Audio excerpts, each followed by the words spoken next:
All right, I'm doing a raw wine tasting with no journal. We're just gonna get right into it.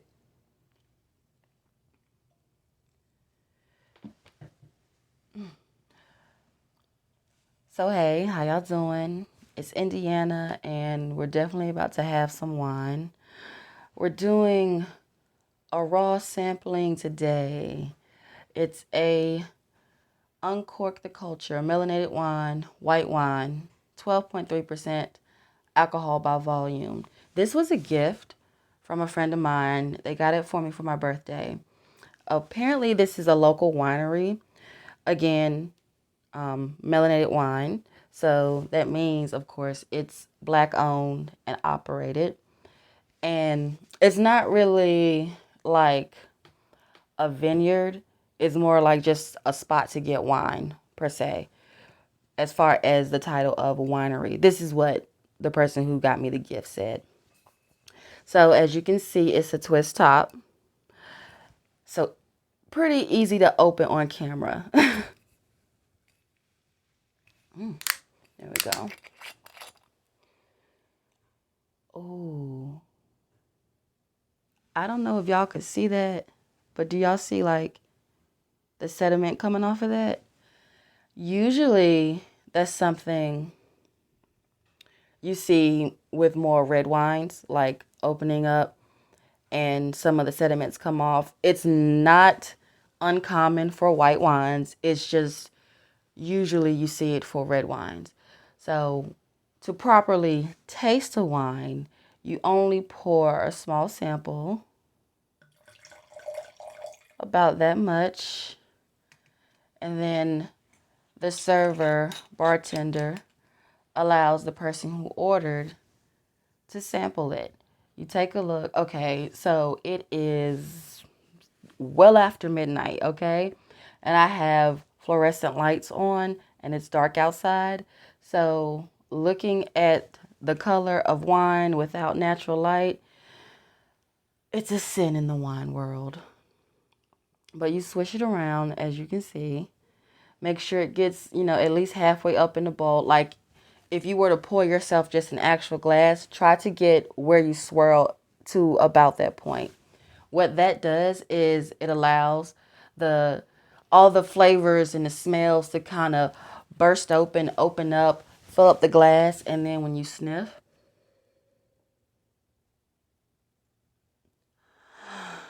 it actually smells good. The aroma in this is nice. It's subtle. It's like that the white grape juice and then like somebody poured a little bit of the pear syrup. That's literally just the first thing I smell. I always smell grapes and pears in white wine. Maybe because one, I like grapes and I don't really like pears, but juice, like pear juice mixed with other juice just gets me somehow. I think it just adds like more sugar, to be quite honest. So we did a little sip, did a little swirl and sip. Now we taste. Okay, and mind you, I usually have like my wine journal on me and I take a little longer to smell. I try to go for more than just like two notes.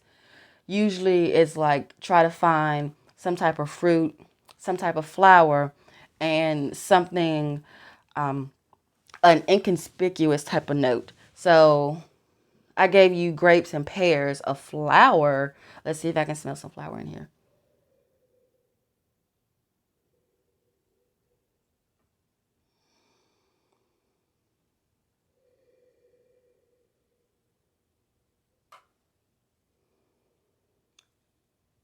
If I could take a wild guess, I would say tulip. You know how tulips have that slight subtle, almost like, I feel like tulips and honeysuckle have a similar smell, like the top part of the tulip. Honeysuckle on the inside, you smell that honey. I'm from the South, y'all, so this is why I said honeysuckle.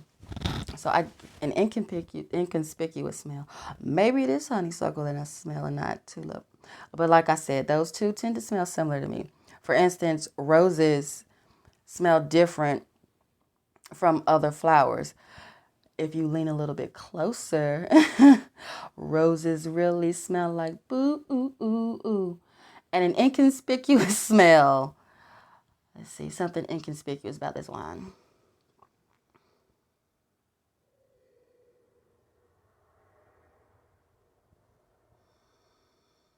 It has a slight citrusy scent to it. You know what? It's like actual, like you ever sprinkle lemon pepper on anything that you're cooking? I would say that it's like a slight little lemon pepper, more lemon than pepper. And now the taste.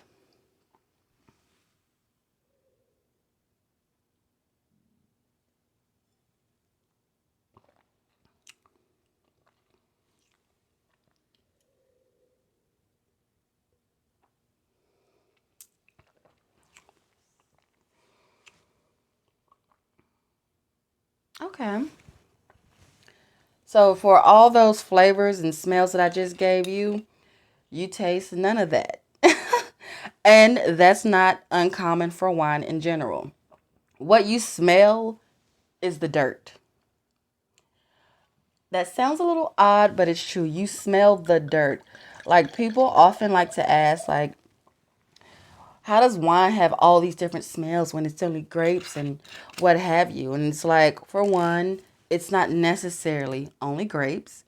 And secondly, it's the soil that the grapes and the fruits are grown from. What's in the soil, the minerals, the sediments, all that stuff, it creates the smell as well as the taste. You understand? It's the agriculture of it all. I'm telling you, wine is an art, a science, all of that, I promise. And just to go back, when I was swirling and you do the smell test, that's called the nose. To properly smell the wine, you have to have your nose inside the glass. This is why I put my lips on the glass. And then that way it's just, not much more you got to do to sip. Again, to actually get the nose of the wine, you swirl, of course. Then you put your nose inside the glass, inhale.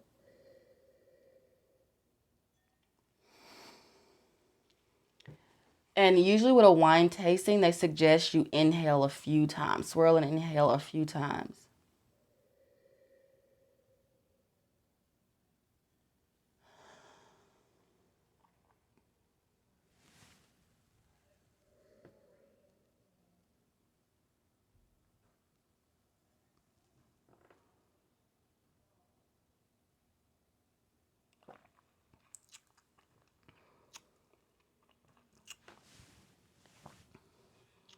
I think this is a good little table wine because it's like a Moscato, but not as sweet, sugary, and really just it's a subtle Moscato. I think anyone who isn't into wine probably at all and just like stuff that's sweet, just like sweet alcohol, this will do it. The melanated white wine, this will do it. It's really, the smells are simple. I told you grapes, pears. I got a little bit of lemon pepper, and if it wasn't tulip, then honeysuckle. And those are all, excuse me, those are all very subtle smells outside of the little lemon pepper. That's kind of distinguishable, but that was more of a undertone, the lemon pepper type of smell. So it doesn't, overwhelm you with an alcohol smell or an overwhelmingly sweet smell. And then the taste isn't too sugary. Your sugar not gonna go high and diabetes and all that ain't gonna shoot up if you sip this wine. Mm. Oh wow. Yeah, this is a good Moscato substitute for people, for people who do not like wine at all. I don't want to say at all, but they're not into wine as deeply. And two, for people who are wine people, and Moscato isn't their favorite, they can share this bottle. It's a good little table wine to just have and sit. And if you have a guest staying over at night and they just so happen to want, something to sip on and you don't want to bring out your good stuff, try this. I definitely will. So we did the nose, we did the taste, and gave you the reason to buy it or why you should share it. Now, real quickly, I want to brush up on two things. I'm going to talk about these more in depth later, but they just been on my mind now, and I kind of want to mull over the few little thoughts that I have. But one thing is post-pandemic, if you will, if there ever is going to be like a post-pandemic, because it probably won't be eradicated like the Black Plague was back in the day and smallpox, or it might take a while, you know what I mean? However, life afterwards, things are slowly going back to some sense of normalcy as far as pace, people being able to get back to some type of work and social routine consistently now. People aren't as, what do you say, anxious about things, going through not having jobs, not being able to see the people that they love, the sick ones, the elderly ones, your friends that you usually hang out with the most. And I see that, coming slowly back into pace. However, there are a few things that I notice about maybe one, my personal life.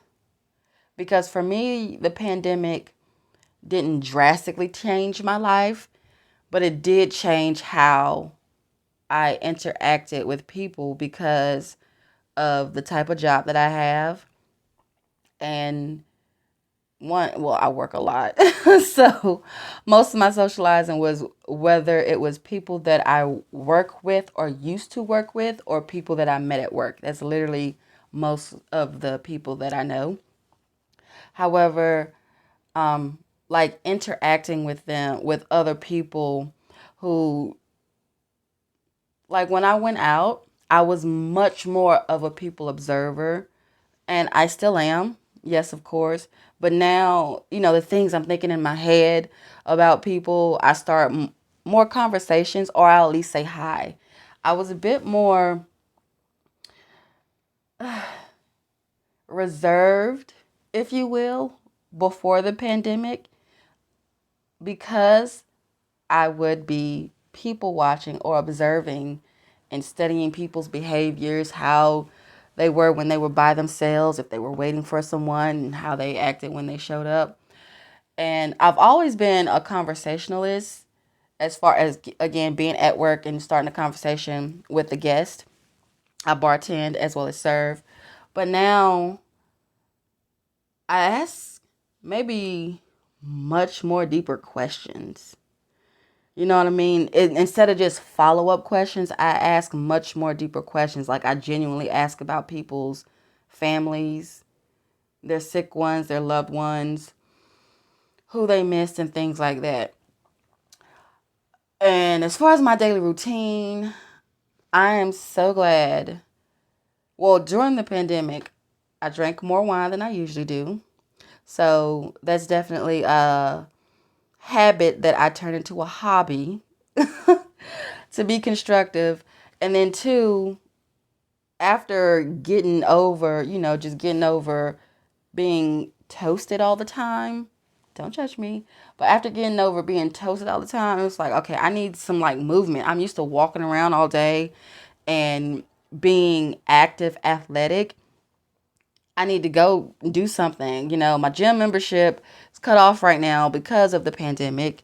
What am I going to do? So, and the run club wasn't going. So it got to a point where I would walk a lot. The most I walked in a day was over 10 miles. It was a trek, I tell you, but afterwards I enjoyed it. Like, I could brag about walking 10 miles in a day at one time, okay? So that I gained one unhealthy habit, and then I also gained another healthy habit. But again, I'll talk more about that later. Where I want to go to next is talking about peace, having a sense of peace.